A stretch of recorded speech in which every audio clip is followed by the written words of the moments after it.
Tere! Mina olen Peeter, te vaatate videoblogi Näeme õues. Suvi on lõpuks kätte jõudnud, vähemalt ilma poolest. Ja suvega seoses haakub selline teema nagu suvemõised. Tahtis ka mõisnik ju linnast välja nautida suve loodust ja sellest linnakärast eemale. Ja Kristiine Heinamaa pakkus selleks palju erinevaid võimalusi. Ehk siis mõisnikud rajasid päris hoolega mitmeid mõiseid Kristiine Heinamaale. Aga tänapäeval on see Mustamäe tee. Ehk siis minu üllatuseks on siin Mustamäe tee ääres väga mitmeid mõiseid, millest polnud õrna aimugi. Ja tänase video eesmärk ongi siis vaadata, mis nendest mõisatest, mõisaparkidest, kompleksidest tänapäeval järgi jäänud on ja kas üldse midagi on aimata. Oma rännaku aluseks võtan sellise raamatu nagu Tallinna mõisad ja mõisakesed autor Alo Särg. Ja siin raamatus on ära toodud ka väga huvitav kaart, kus siinsamas Kristiine Heinamaal toodud mõisad ära.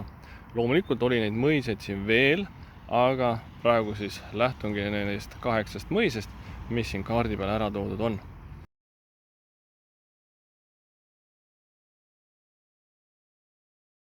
Oma videos ma omanikele ja mõisa ajaloole ei keskendu, pigem vaatan, mis siis järgi jäänud on maastikul vanadest mõisatest. Asun praegu Kadaka tee ja Mustamäe tee ristmikul ja kui vaatame esimest mõisa Birkenhofi suvemõis, siis umbes ta niimoodi siin olla võiks. Punased on siis tähistatud majad. Nagu näha on, siis maastikul ei ole siin ühtegi maja enam järgi.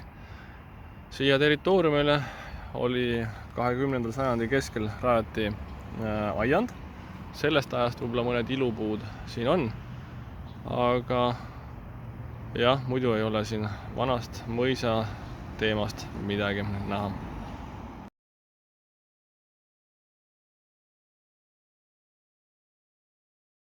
Kui keegi oleks varasemalt küsinud, et milliseid mõiseid sa Mustamäe tee äärest tead, okei, siis Lövenruu oleks ilmselt pakkumine olnud küll. Aga mida me siis siin näeme? Praegu on siin ilus park koos ringtiigiga. See on säilinud algsel kujul.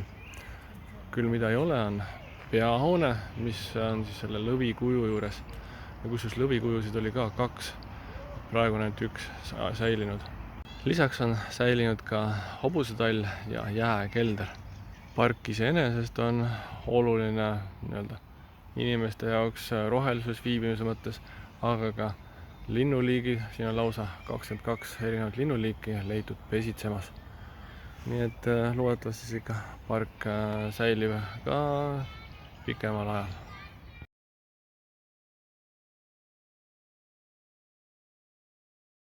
Charlottentali mõisakompleksis väga palju alles ei ole. See klassitsistlik 2-korruseline peahoone oli siin Mustamäe tee ääres, aga see lammutati juba nõukogude ajal. Küll on säilinud siin mõisaparki mingil määral, kui eriti vaadata reljeefkaarti, siis seal on näha, kuidas on tegelikult säilinud mõned vanad tiigid. Siin, kui siis pildist vaadata, siis praegu on see selline nagu metsik park, aga vähemalt midagi või mingi mälestus sellest mõisakompleksist on praegu säilinud. Selle metsiku pargi kõrval on ilusti näha ka see ringtiik, mille praegu on siis aed ümber pandud. Nojah, aga vähemalt vana jäänuk. Võite, kas need betoonid on, mis ajas need betoonid siia valatud on.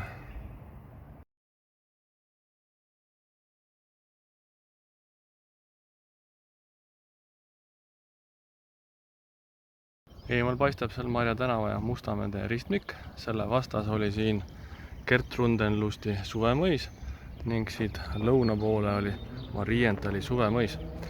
Nendest maastikul ei ole tegelikult mitte kui midagi järgi. Ei ole isegi reljeefkaardi pealt näha neid tiike, tiigikontuure. Need on ka kõik kadunud. Asendunud on kortermajad ja muud ärid. Ainuke asi, mis sellest ajast siis järgi jäänud on nimi Marientali. Seda on tähistatud siis uue keskuse näol, kus on siis nii poed kui büroopinnad.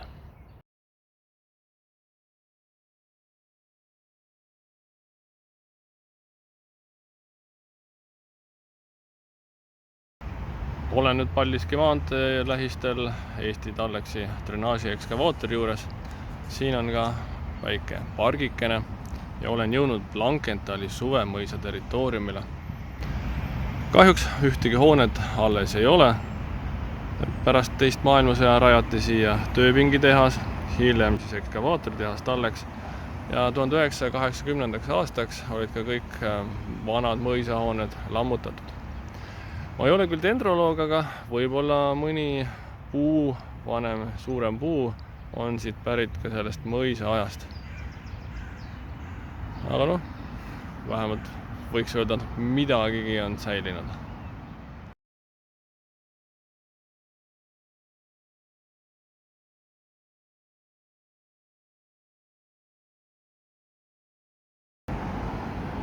Olles jätkuvalt Paldiski maantee ja Mustamäe tee ristmikul, aga minnes Mustamäe tee teisele poole, asus Wittenhofi suvemõisa territoorium. See on siis üks väheseid, kus on peahoonega säilinud Endla 77 aadressiga. Kui tsiteerida Alo Särga raamatut, siis kõigist keerdkäikudest hoolimata on Wittenhofi suvemõis praegu üks õnnelikemaid omasuguste seas. Peahoone on säilinud ja selles elavad inimesed. Väheldane puumaja õitseb nagu kannike suure kaasaegse jääpalee ees. Küllap kestab tema aeg veel kaua.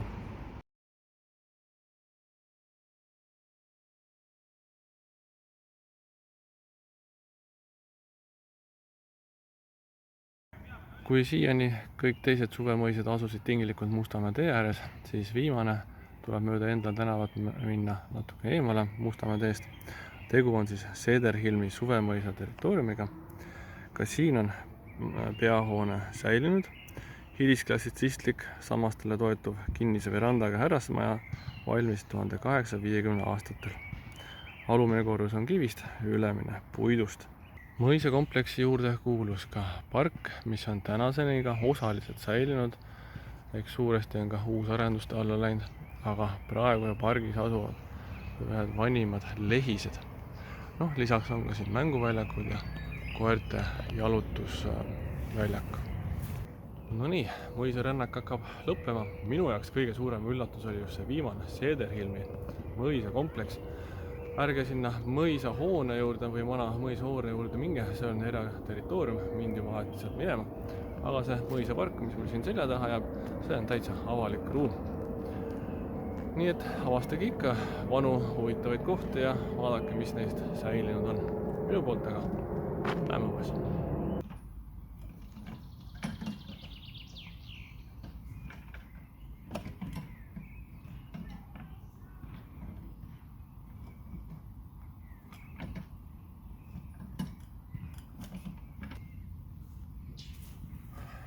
Üksi on ikka igav, soovituslikult tulge siia kahekesi.